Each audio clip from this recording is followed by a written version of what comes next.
When the crystal chandelier fell towards the two children, he instinctively lunged to shield his white moonlight son. Watching helplessly as the chandelier smashed towards our daughter, after I desperately shielded our daughter and got my bones fractured, my daughter touched my face and said, "Mommy, let's go to a place without Daddy." Boom! A thunderous roar like a beast's howl tore through the glamorous elegance of the Hamptons' midsummer night.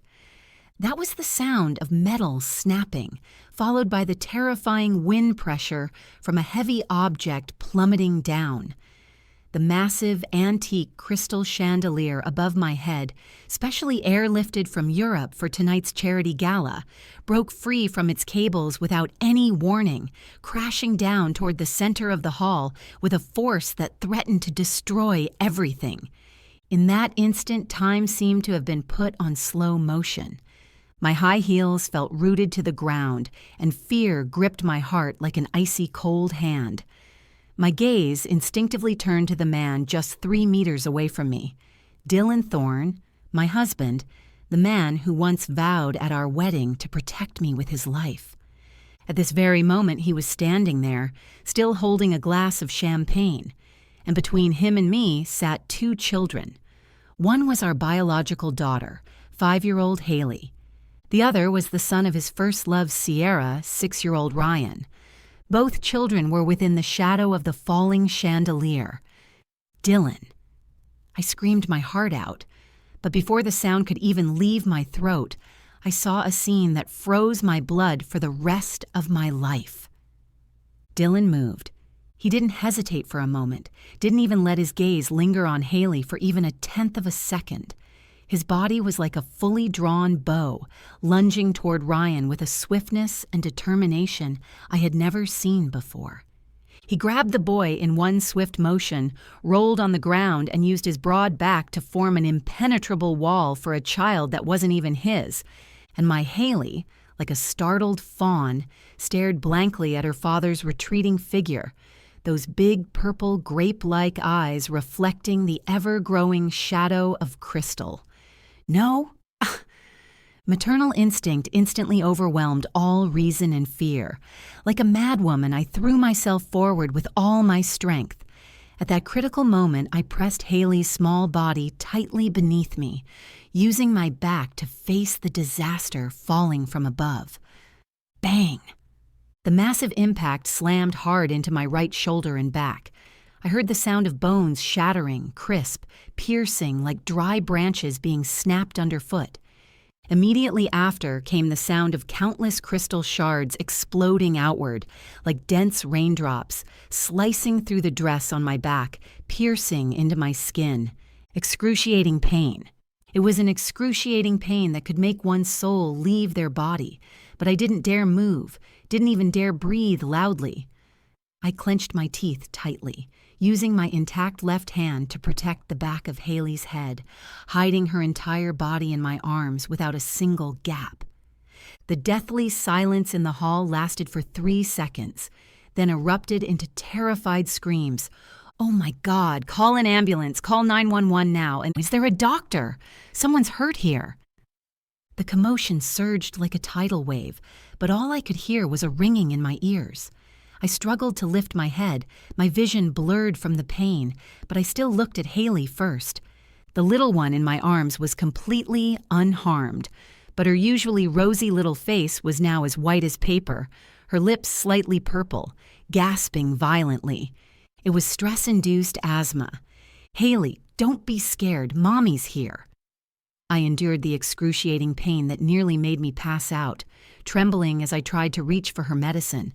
But my right arm had no feeling at all, hanging limply at my side, a sign of a comminuted fracture.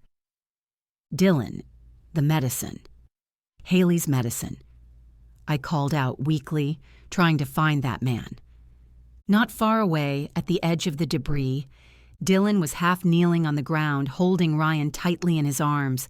The boy had only scraped some skin, but was crying at the top of his lungs, loud enough to blow the roof off. "It's okay, Ryan, it's okay. Uncle is here." Dylan's voice was gentler than I had ever heard, trembling with the relief of surviving a disaster. He anxiously examined Ryan's arm as if it were the most precious porcelain in the world. Sierra rushed over at this moment too, wearing a plain white long dress, throwing herself into Dylan's arms with tears streaming down her face like a pear blossom in the rain. The family of three embraced tightly, a deeply touching scene. "You scared me to death, Dylan. If anything happened to Ryan, I couldn't go on living," she cried out. "Don't be afraid. I'm here. No one can hurt you." Dylan gently patted her back, his eyes full of heartache. At that moment, I felt all the blood in my body turn ice cold. The wound on my back was still bleeding, but the hole in my heart was 10,000 times deeper than that wound. This was the man I had loved for 5 years. This was the father who had promised to love Haley more than anything. At the moment between life and death, his instinct betrayed his truest heart. As if finally sensing the strange looks from those around him, Dylan finally turned his head and looked this way. When he saw Haley, whom I was shielding beneath me, trembling all over, and me, covered in blood and utterly disheveled, a flash of astonishment crossed his eyes, followed by a barely perceptible hint of embarrassment and irritation. He stood up but didn't rush over immediately. Instead, he first comforted Sierra, who was still fake crying, before striding over to me. "How did it get this serious?" He frowned, looking down at me condescendingly. There was no concern in his tone, only a hint of blame. "Why didn't you watch the child? It was so chaotic just now. Didn't you know to take Haley somewhere safe?" I looked at this man in disbelief. The intense pain made cold sweat soak through my bangs. I stared at him fixedly, my voice hoarse as if scraped over sandpaper. "Dylan, Haley's having an asthma attack. In my handbag. The medicine." He froze for a moment, as if only now realizing something was wrong with Haley. He frantically searched through the handbag on the ground, pulled out the inhaler, and handed it to me. I took it with my trembling left hand and administered the medication to Haley. Only when the small body in my arms stopped convulsing violently and her breathing gradually steadied did I collapse limply on the ground as if all my strength had been drained. "Elena, your hand." He seemed to finally notice my twisted right arm and my back stained red with blood, reaching out to help me up. "Don't touch me." I turned sideways to avoid his hand.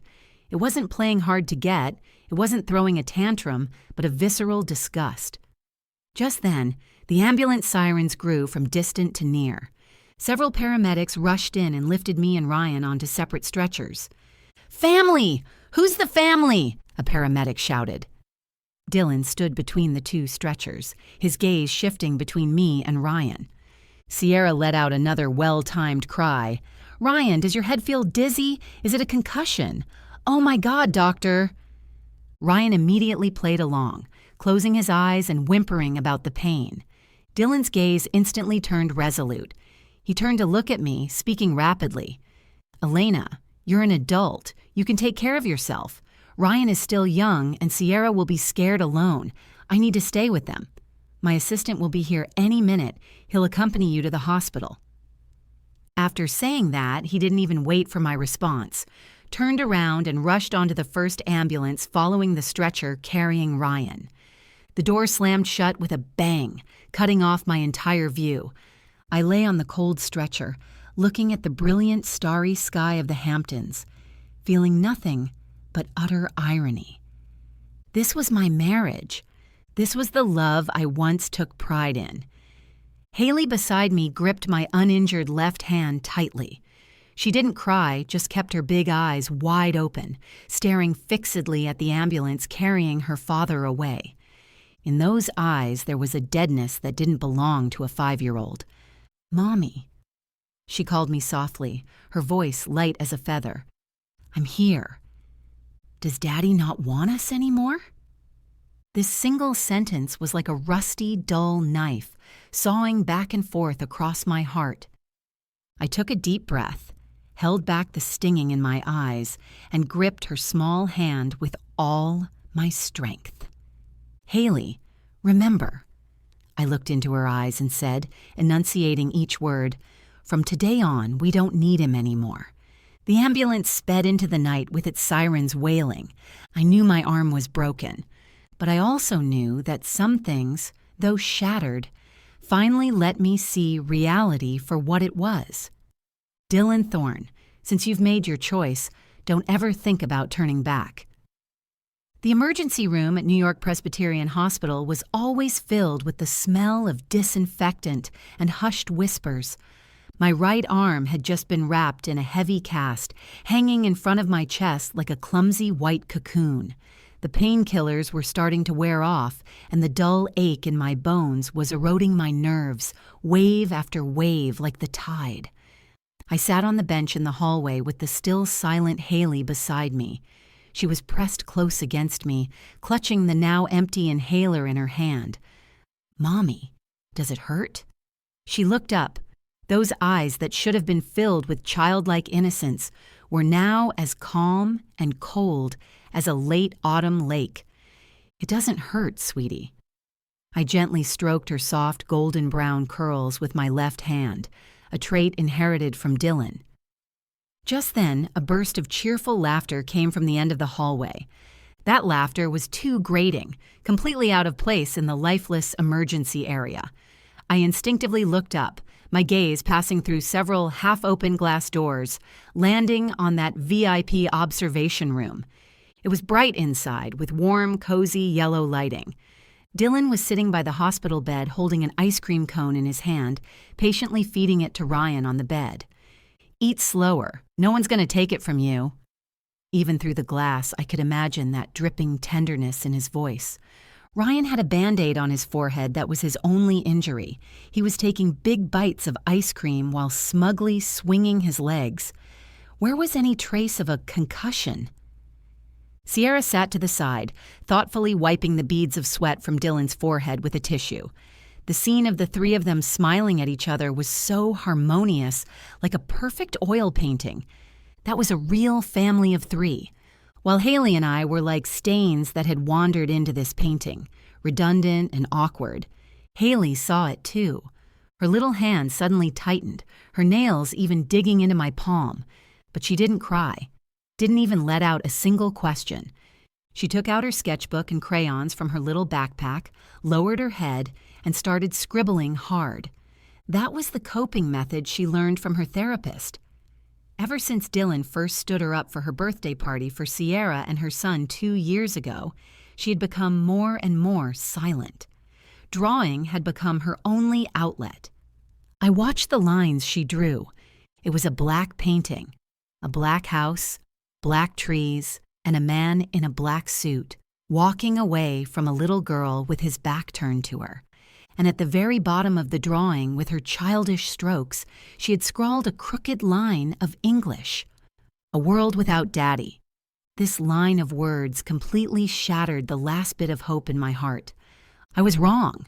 For these 5 years, I always thought that as long as I was tolerant enough, patient enough, Dylan would one day turn around and see us. I thought that to give Haley a complete family, I could swallow all my grievances, but I forgot that a complete family filled with lies and emotional abuse hurts more than a broken one. My phone buzzed. It was a text from Dylan. "Elena, Ryan still needs to be observed overnight. I've already sent the driver to pick you up. Take Haley home first. Don't throw a tantrum. I'll have finance transfer the medical bills to you." Don't throw a tantrum. Medical bills. Looking at these words, I laughed instead of getting angry. 5 years of marriage, in his eyes, was probably just a transaction that could be dismissed with money. My broken arm, Haley's asthma, none of it mattered as much as a Band-Aid for that illegitimate child. Daniel. I dialed a number that had been sitting in my contacts for a long time, but had never been called.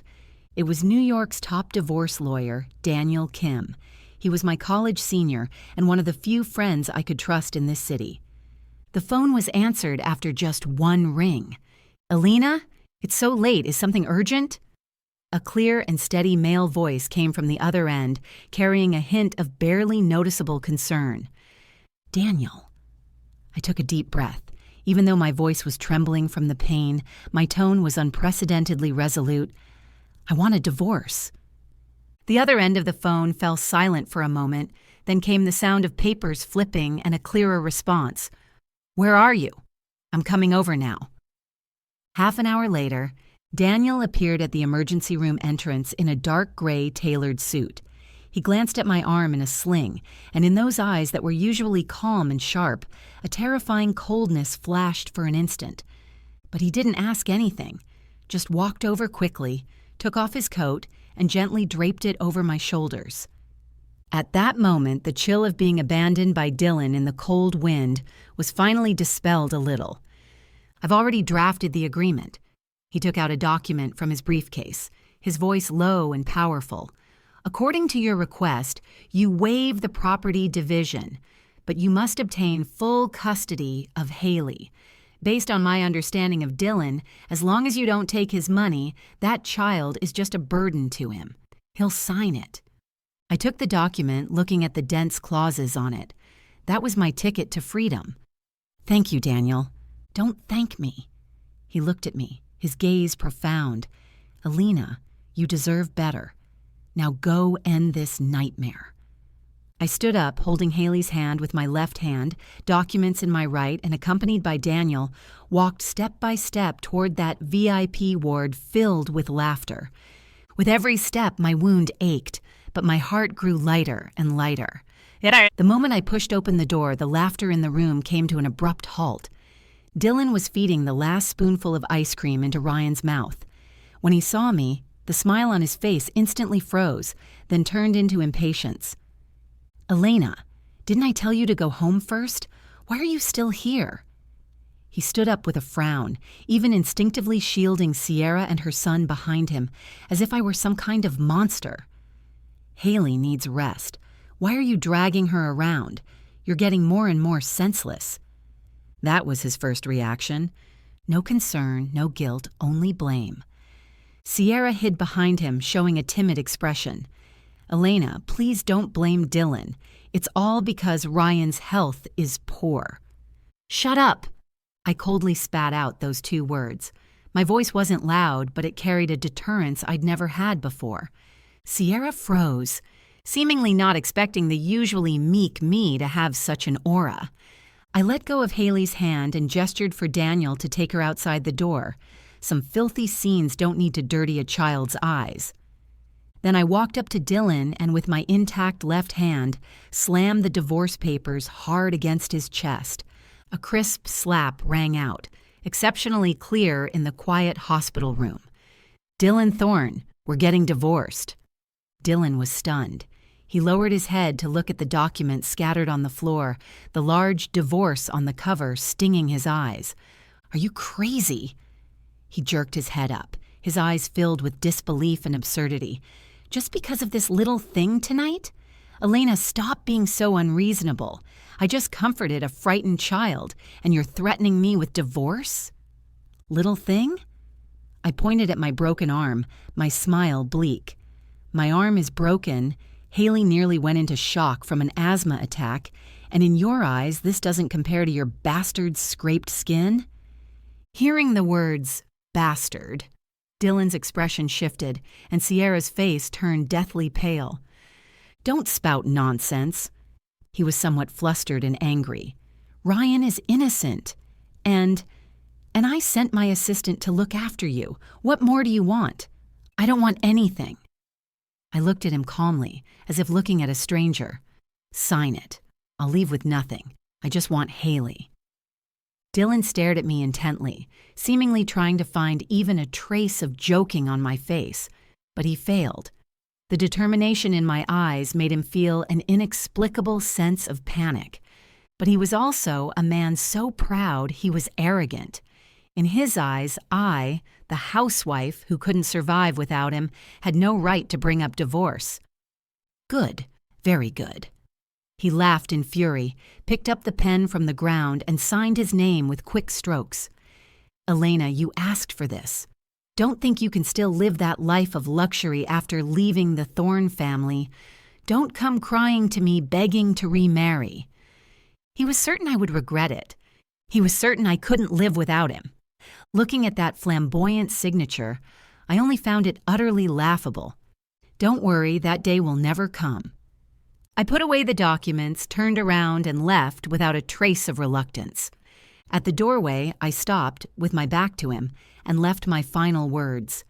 Dylan, enjoy guarding your true love and son. I hope when you discover the truth one day, you can still be as tough as you are today. With that, I pushed the door open and walked out. Outside the door, Daniel was squatting on the ground playing origami with Haley. Seeing me come out, he stood up and reached out his hand to me. Let's go, I'll take you to the airport. The airport? I've already booked the tickets to Milan. It's the fashion capital and also where your dreams began. Daniel smiled with a depth in that smile I had never understood before. Elena, go shine, and let those who look down on you know exactly what they missed. I looked at him, then at Haley beside me. Haley lifted her head and for the first time gave me a faint yet genuine smile. Mommy, are we going somewhere without him? Yes, sweetheart. I bent down and kissed her forehead. We're going to start a new life. That night, a torrential rain poured down on New York, but I knew my dawn was about to come. 2 years later, in September's Manhattan, there was already a hint of coolness in the air. But inside this private gallery in the Gallery District, the temperature was off the charts. Countless camera flashes flickered, champagne towers refracting mesmerizing lights and shadows. New York's elite fashion editors, even Hollywood stars, they had all gathered here just to catch a glimpse of tonight's star, the mysterious jewelry designer who had returned triumphantly from Milan, Elena Marlowe. I heard she made a name for herself at Milan Design Week. Even the editor-in-chief of Vogue couldn't stop praising her. Her designs are so unique. That concept of shattered and rebirth just strikes right at the soul. I stood backstage, peering through the heavy velvet curtain at the bustling crowd outside. 2 years, 730 days and nights. I was no longer that pathetic housewife who only knew how to cry in the emergency room. I was wearing my self-designed Nirvana series haute couture gown. It was a flame totem pieced together from countless tiny rubies, burning all the way from the hem to my chest, like a phoenix reborn from the flames. My once broken right arm had long since healed, and although it left a faint scar, I didn't hide it. Instead, I turned it into a unique piece of art with an exquisite gold thread tattoo. Ready? A familiar voice came from behind. Daniel, dressed in a well-tailored dark blue suit, walked over holding a glass of warm water. For the past 2 years, he had been practically my only support in Milan. He was my legal advisor, my business partner, and more importantly, Haley's most trusted Uncle Daniel. I took the water and had a sip, flashing him a confident smile. Never been better. Then go. He gently patted my shoulder, his eyes full of pride. Tonight, you're the queen. The curtain opened. The moment I stepped onto the runway, the entire venue fell silent instantly, followed by thunderous applause. I stood under the spotlight, basking in this glory that belonged to me. Just then, a commotion broke out in the crowd. Several bodyguards in black suits rudely shoved aside the guests on both sides, forcefully clearing a path. A man walked out. He was wearing that expensive handmade custom suit from 2 years ago. Though still handsome, the corners of his eyes and brows now carried a hint of fatigue and hostility that was hard to conceal. Dylan Thorne. He actually came.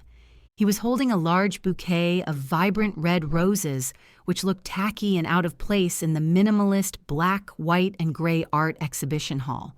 When he saw me on the stage, a flash of amazement crossed his eyes, quickly turning into wild joy and a possessive certainty that I was already his. "Elena!" He shouted my name loudly, completely disregarding the occasion, even trying to rush directly onto the stage. "I knew you would come back. You came back for me, didn't you?" The whole room erupted in commotion. The reporters' cameras instantly aimed at him. "Is that the CEO of Thorne Group?" I heard he's the designer's ex-husband? Oh my God, is this going to be a reconciliation drama? I stood on the high platform looking down at him from above, watching him act like a clown, thinking that as long as he crooked his finger, I would still be that Elena who came at his beck and call. He rushed to the edge of the runway, trying to hand me the bouquet. "Nia, Elena, these are your favorite red roses. I know you're still mad at me. These 2 years have been hard for me too. Come back. I've already renovated the house, all in the style you like. Just say yes, and we'll remarry tomorrow." His voice was loud, full of confidence. In his view, I held this exhibition for no other reason than to attract his attention, to prove to him that I was capable enough to be worthy of him. Truly incurable arrogance. I didn't take the flowers. I just tilted my head slightly and spoke into the microphone in a voice the entire room could hear, cold and clear. "Security." 2 burly security guards immediately stepped forward and blocked Dylan. Dylan froze, the roses in his hand almost falling to the ground. "Elena, what do you mean by this? I'm Dylan. I'm your husband," he shouted in embarrassed rage. "Ex-husband," I corrected, my tone devoid of any emotion. "Besides, Mr. Thorne, this is a private exhibition. No entry without an invitation.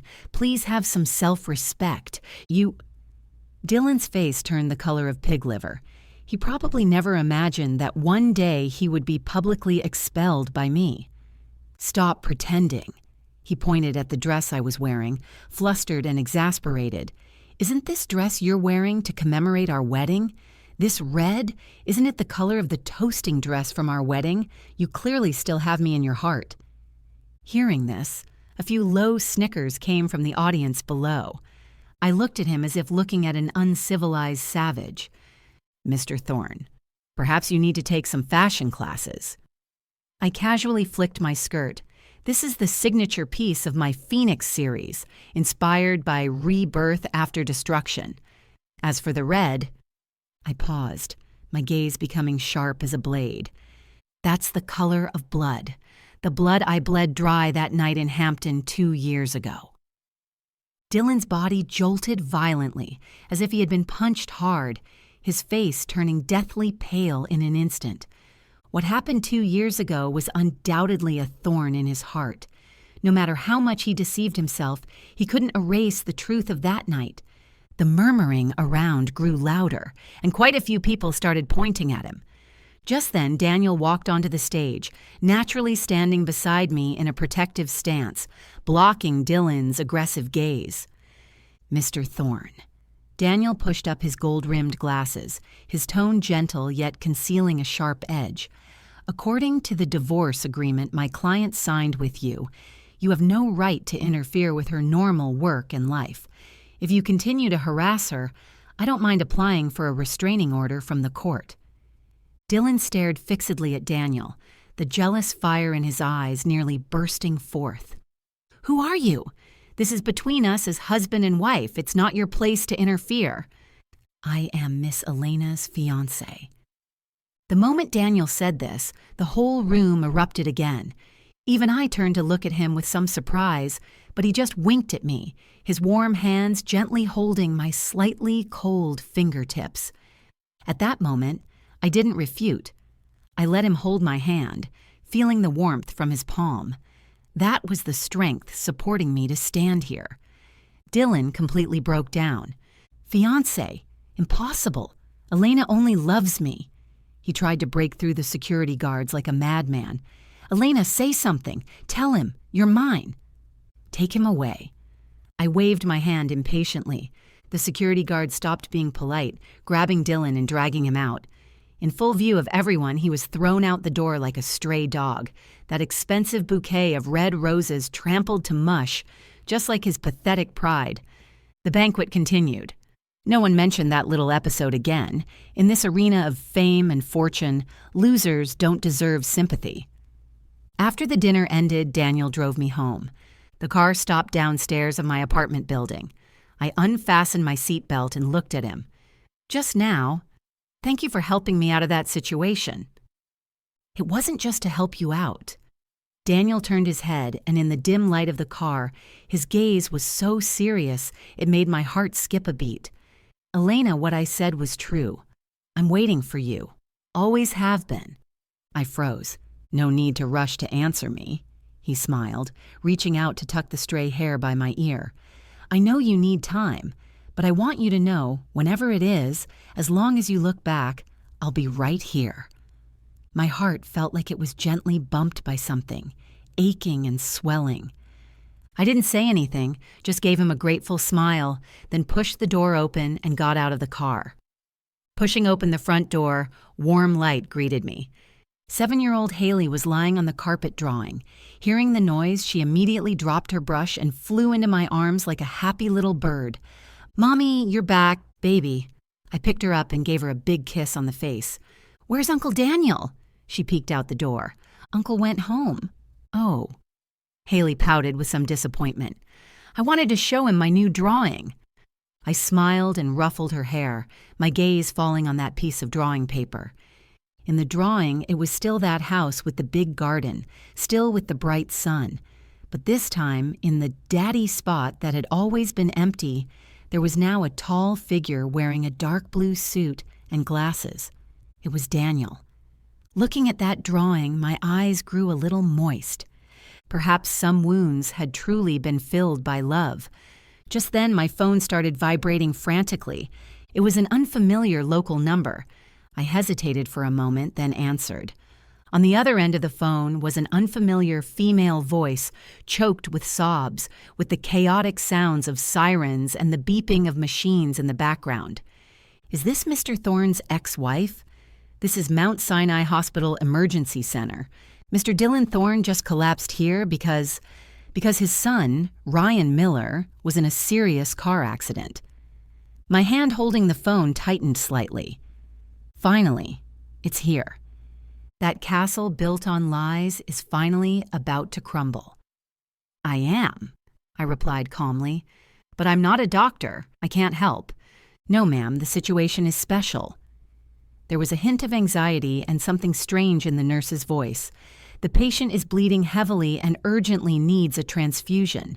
But Mr. Thorne's blood type doesn't match the child's, and what?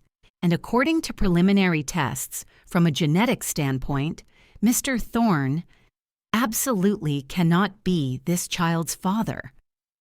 I held my phone, looking at the dazzling New York nightscape outside the window, a cold curve slowly forming at the corner of my lips. I had waited for this moment for 2 whole years. "Got it," I said indifferently. "Tell Mr. Thorne if he doesn't mind, I can come visit. After all, I also want to see with my own eyes how this little drama is going to end." The corridors of Mount Sinai Hospital's emergency room were filled with a more suffocating pressure than that night 2 years ago. When I stepped out of the elevator in my high heels, the first thing I saw was Dylan slumped on the bench outside the operating room. He looked even more disheveled than at the exhibition. That expensive custom suit was all wrinkled, his tie pulled loose and hanging crooked to one side, dotted with specks of blood. He clutched his head with both hands, his whole being like a crumbling sculpture. And in the corner across from him, Sierra was curled up into a ball, trembling. Her makeup was completely ruined, her usually refined facade torn to shreds by fear, her eyes darting around, not daring to look at Dylan at all. "Elena." Hearing the footsteps, Dylan suddenly lifted his head. When he saw me, a nearly manic light instantly burst forth in his bloodshot eyes, the look of a drowning man spotting a piece of driftwood. "You came. I knew you still cared about me." He stumbled toward me, trying to grab my hand. "Elena, the doctors are talking nonsense. They must have made a mistake. How could Ryan not be my child? Sierra told me herself. It was—" I stepped back, coldly avoiding his touch.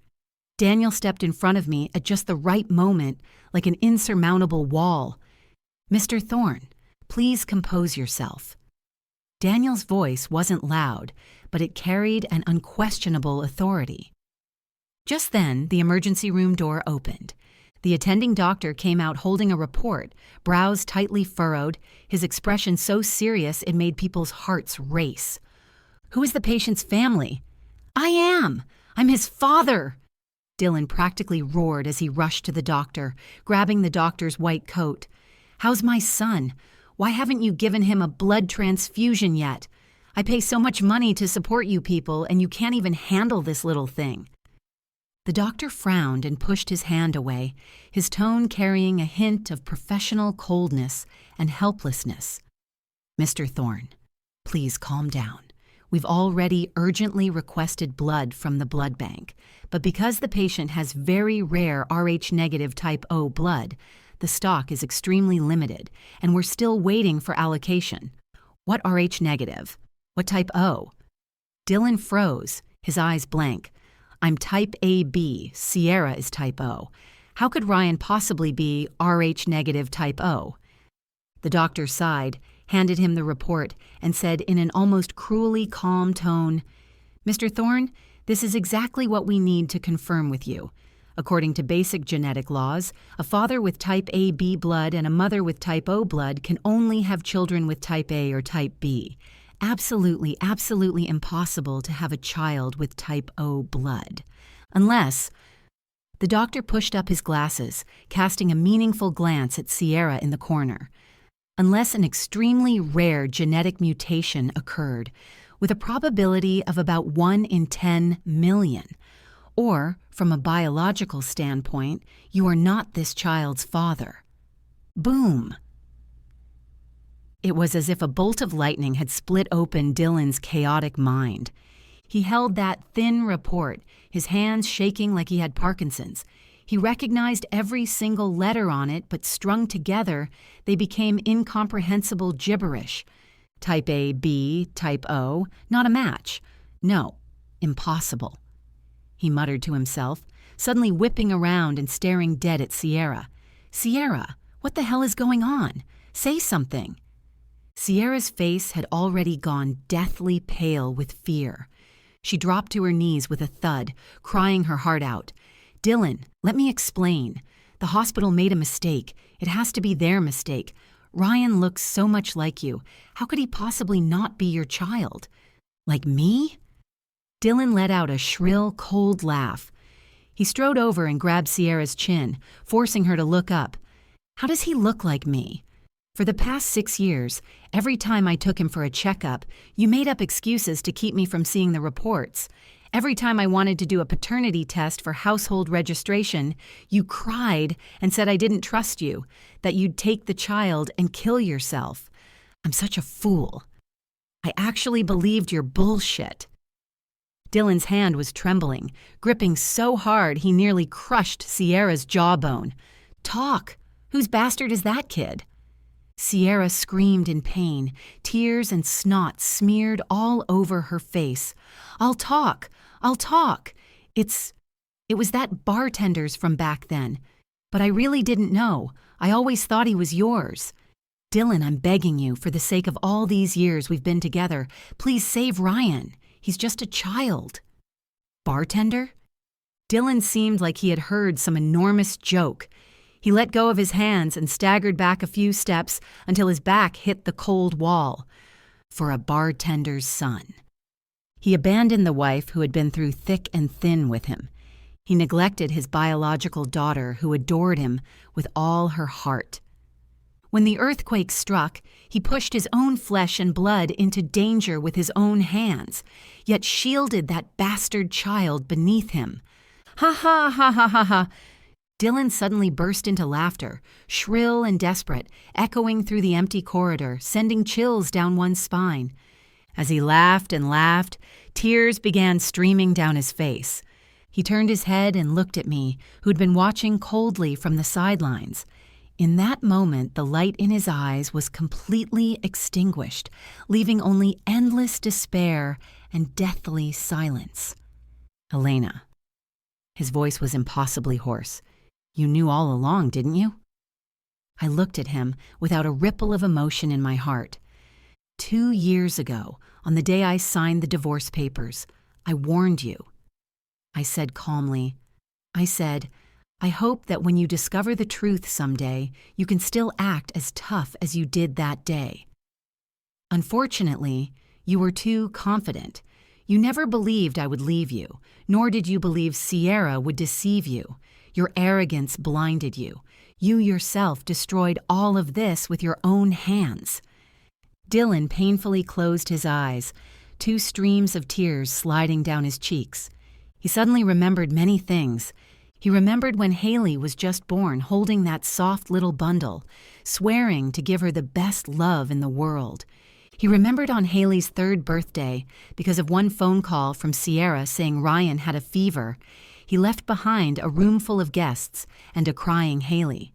He remembered that night 2 years ago, Haley trembling in Elena's arms, still asking, "Does Daddy not want me anymore?" At that moment, regret coiled around his heart like a venomous snake, making him wish he were dead. Just then, the emergency room door opened again. The nurse rushed out anxiously. "Blood bank emergency. The Rh-negative O-type blood will still take time to procure. The patient's blood pressure is still dropping. If we don't transfuse immediately, I'm afraid." "Take mine." A cold, clear voice rang out. Everyone turned their heads in surprise. The one who spoke was actually Sierra. She got up from the ground, wiped away her tears, her face showing an almost manic determination. "I'm type O blood. Although it's not panda blood, in emergencies a small amount can be substituted. Take mine. Give him all my blood. As long as it can save my son, I'm willing to do anything." This is a mother's final instinct. Even if she's a liar, a vain and greedy woman, in this moment, her love for her child is real. In contrast, Dylan's so-called fatherly love over these 6 years seems so ironic and laughable. The nurse looked at the doctor with some difficulty, and the doctor nodded. "Might as well try anything at this point. Draw 400 cubic centimeters for emergency first." Sierra followed the nurse inside. Only Daniel and I were left in the corridor, along with Dylan, who seemed to have had his soul drained away. "Let's go," I said to Daniel. "This show, watching up to here, is enough. The ending was already predetermined. Watching any further would only add to the disgust. Elena!" Just as I turned around, Dylan suddenly dropped to his knees on the ground with a thud. This time, he really knelt down. His knees slammed heavily onto the marble floor, making a dull sound. "Please, don't go." He shuffled forward on his knees a few steps, reaching out to grab the hem of my skirt, but was kicked away by Daniel. But he didn't care. He lay on the ground like a dog, looking up at me with his face covered in tears. "I know I was wrong. I'm not asking you to forgive me. Just let me see Haley one more time, even just once. I want to say sorry to her. I want to tell her that Daddy actually loves her." "Love?" I stopped in my tracks, looking down at him from above, my gaze colder than the winter night's bitter wind. "Dylan, you don't deserve to say that word. You know what? Haley knew long ago that you didn't love her. Every time you abandoned her for that bastard child, every time she watched you hold someone else's kid and shower them with care, she already knew. The reason she never called you out was because she didn't want to upset me. She's more sensible than you, kinder than you, and understands what love is far better than you ever will. Now, she's doing great. She has a mom who loves her, an uncle who treats her like his own daughter. She doesn't need you anymore." After I finished speaking, I took Daniel's arm and walked toward the elevator without looking back. Behind me came Dylan's desperate screams and sobs, but I didn't look back. The elevator doors slowly closed, shutting out that man's voice and shutting out the nightmare of the first half of my life. In that moment, I felt lighter than I ever had before. Walking out of the hospital entrance, it was raining outside. Fine rain fell on the streets of New York, washing away the dust of this city. Daniel opened a black umbrella, sheltering me completely beneath it. "Cold?" he asked softly. "Not cold." I shook my head, looking at the gentle lines of his profile. "With you here, not cold at all." He smiled, reaching out to wrap his arm around my shoulders, leading me into the curtain of rain. "Let's go. Let's head home. Haley is still waiting for us to tell her a bedtime story. Okay, let's go home." If the revelation of the truth was a nuclear explosion, then the days that followed were a long period of nuclear fallout for Dylan. Although Ryan was resuscitated due to prolonged oxygen deprivation to his brain, he was left with severe after effects, and his intelligence might forever remain at the level of a 3- or 4-year-old. Sierra fainted on the operating table from excessive blood loss, and when she woke up, she faced not only a seriously ill son, but also an impending prison sentence. Dylan sued her for fraud. This high society scandal became the talk of New York's upper class for an entire month. The once high and mighty Dylan Thorne became a laughingstock in everyone's eyes. He sent Sierra to prison, sent Ryan to a welfare home, and then, like a madman, locked himself in the house that once belonged to us. He started calling me like crazy, sending messages, even showing up downstairs at my company to corner me. But I didn't see him even once. Until that day when I received a call from Haley's school teacher in my office. "Ms. Marlowe, could you come to the school?" "Haley's father." "He's at the school gate. He's a bit agitated, and the security can't hold him back." My heart suddenly sank. He actually dared to harass Haley. I grabbed my car keys and rushed to the school like crazy.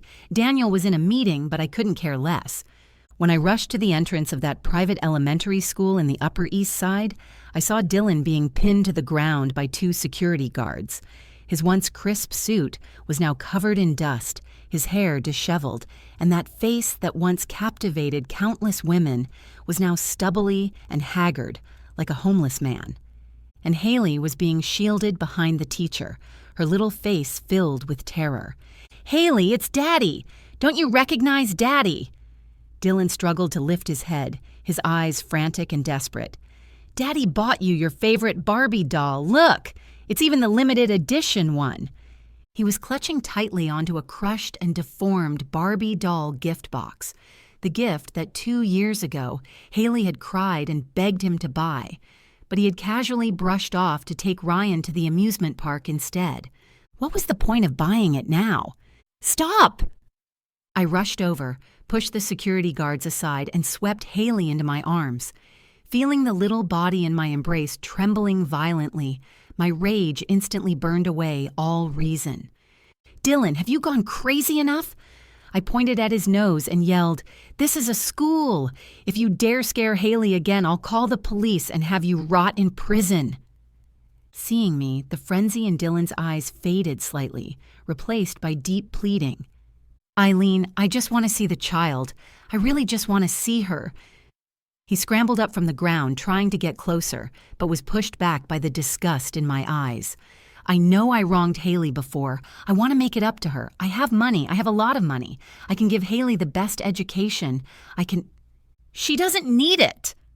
I coldly cut him off. "Your money. Save it to buy yourself a coffin." "Haley, tell him. Do you need his money? Do you need this father?" I let go of Haley, crouched down, and looked straight into her eyes. I knew this was cruel to her, but some tumors have to be ripped out by the roots before new flesh can grow. Haley looked at that pathetic man, that figure who had appeared in her dreams countless times, making her both yearn for him and fear him. She took a deep breath, and a maturity and resolve beyond her years appeared on her small face. She took a step forward, didn't flinch, looked straight into Dylan's eyes, and said clearly, "Mister, I don't know you." Boom dash dash. That single word, "Mister," was even more vicious than that slap from before, hitting Dylan right in his soul. He completely froze, and the Barbie doll in his hands dropped to the ground with a clatter. "Haley, what did you call me?" "I'm Daddy. I'm your daddy." His voice was trembling, tears instantly flooding out. "How can you not recognize your dad? Did Mommy teach you that? It wasn't Mommy who taught me." Haley shook her head, her eyes so calm it was heartbreaking. "You taught me yourself." You said that Ryan was your real child. You said I was disobedient, that you didn't like me. You said you were going to send me away. I remember all of it. I used to really want you to hold me, but you never even looked at me. Now I have Uncle Goo. He draws with me, tells me stories, and takes me horseback riding. He's my real daddy," Haley said, then turned and threw herself into my arms, never looking at him again. "Mommy, let's go home. I want to eat the pasta Uncle Goo makes." "Okay, let's go home." I picked up Haley and turned to walk toward the car. Behind me came Dylan's heart-wrenching sobs. On the street, under the gaze of countless parents and children, he wailed like an abandoned child. "Haley, Daddy was wrong. Daddy was really wrong. Please forgive Daddy." But no one looked back. This time, even the wind didn't stop for him. Back home, Daniel had already made dinner. Seeing Haley's slightly red and swollen eyes, he didn't ask anything, just gave her a big hug, then like a magic trick, pulled out a pen from behind his back. "Look, what's this?" "The newest markers with 108 colors.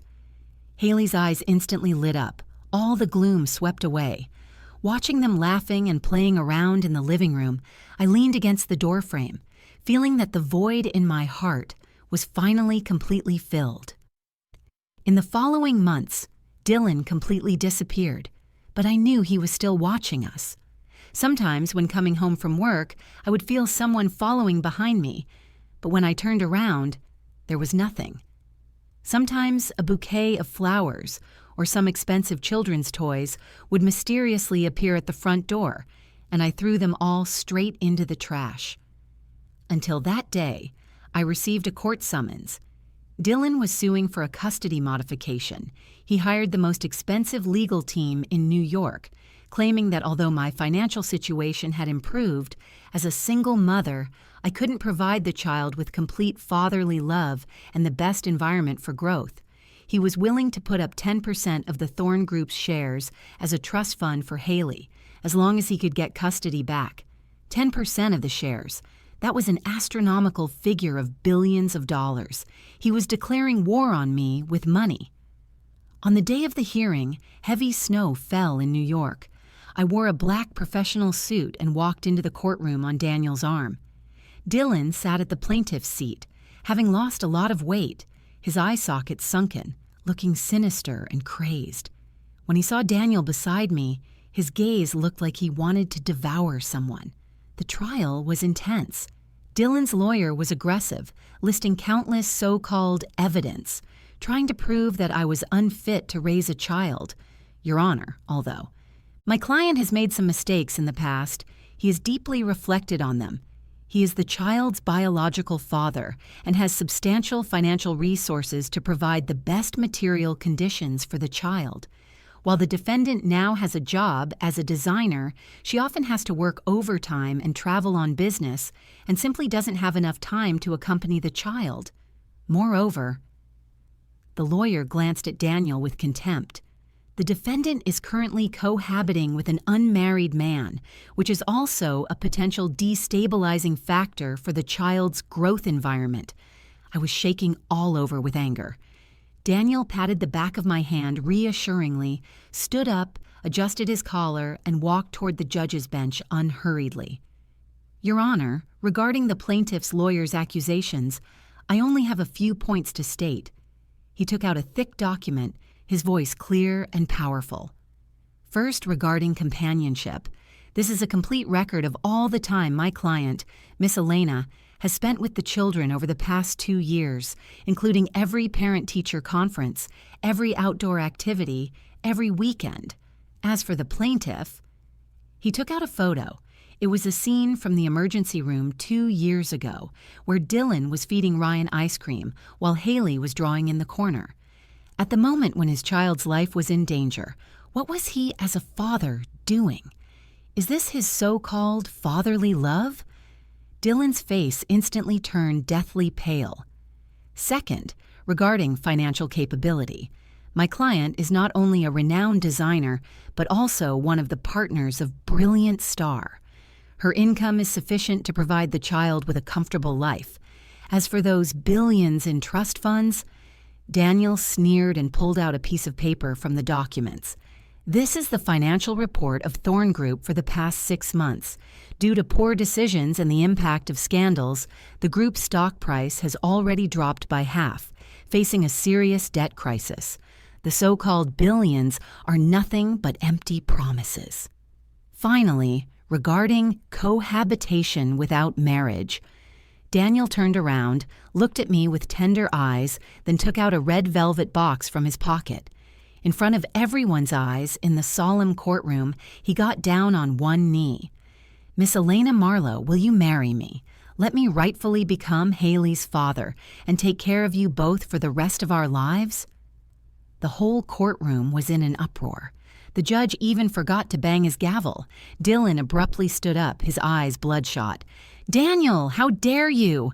I looked at Daniel, at that diamond ring sparkling with brilliant light, and tears burst from my eyes. This time, they were tears of happiness. "I do." I extended my hand, letting him slip that ring representing his promise onto my ring finger. Thunderous applause erupted in the courtroom. Dylan slumped back into his chair, his face ashen. Without any suspense, the judge announced the verdict on the spot, rejecting Dylan's claims, upholding the original ruling, and Haley would remain under my sole custody. Furthermore, given the psychological trauma Dylan had previously caused to the child, the judge also issued an even stricter restraining order. Without permission, Dylan was not allowed to come within 100 meters of Haley, or he would face detention. Walking out of the courthouse doors, the snow had stopped. The long absent sunlight pierced through the clouds, spilling onto the pristine white snow. Dylan stood at the bottom of the steps, watching the backs of our family of 3 embracing as we left. At that moment, he finally understood that some things, once lost, are lost forever. No matter what he did, no matter how much money he had, the door to happiness had been completely closed to him, and I, holding Haley's hand, arm in arm with Daniel, walked toward our new life. But I knew this wasn't the end. For someone like Dylan, the real punishment had only just begun. Time, like the changing seasons in Central Park, quietly yet steadily moved forward. 3 more years had passed since that absurd courtroom farce.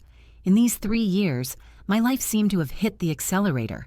Aaron and I held a small wedding in Provence, without the media's cameras and microphones, only our closest family and friends. Haley wore a little flower girl dress I designed myself, smiling brighter than the sunshine that day.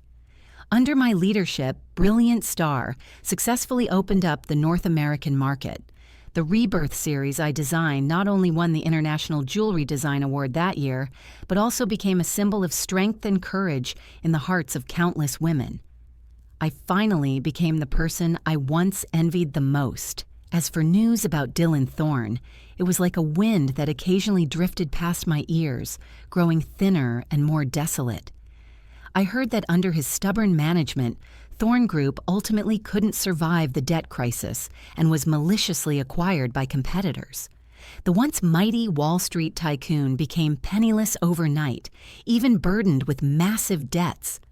I heard he was disowned by his family. Those relatives and friends who once fawned over him now couldn't stay far enough away from him. I also heard that he became a heavy alcoholic, often seen dead drunk on the streets late at night, still calling out my name and Haley's. As for all this, I just listened and let it go. My heart no longer stirred. Until that rainy night in late autumn. That day was Haley's 10th birthday. Our family of 3 had just returned from celebrating at Disneyland.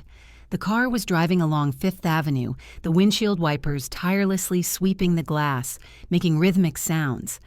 Haley was tired from playing and fell asleep leaning on Aaron's shoulder, still tightly hugging that huge Mickey plush in her arms.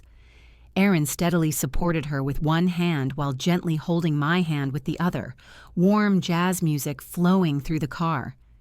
"Look, who's that?" Aaron suddenly said softly, gesturing for me to look outside the window. I followed his gaze. Outside the floor-to-ceiling windows of a high-end restaurant, a ragged homeless man was curled up under the eaves to shelter from the rain. In front of him sat a dirty paper cup with only a few scattered coins inside. The rain had soaked his matted, long hair and beard. He shivered, staring with hollow eyes at the well-dressed people inside the restaurant, enjoying their fine food. It was Dylan. Even though he had become like this, I still recognized him at a glance. The man who used to throw a tantrum even if his cufflinks were slightly crooked, the man who wouldn't eat anything less than Michelin 3-star, was now begging in the cold wind like a stray dog. And inside the restaurant, there happened to be several of his former business partners sitting there. They chatted and laughed freely, occasionally glancing outside with looks full of disdain and mockery, yet not one of them was willing to spare him even a piece of bread. "Want me to stop the car?"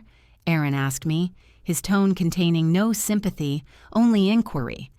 I watched that figure, my heart filled with mixed emotions, not heartache, not satisfaction, but an indescribable desolation. Life is like a play, and nothing exemplifies this more. No need. I withdrew my gaze, gently shaking my head. "Let's go." Just then, Dylan seemed to sense something.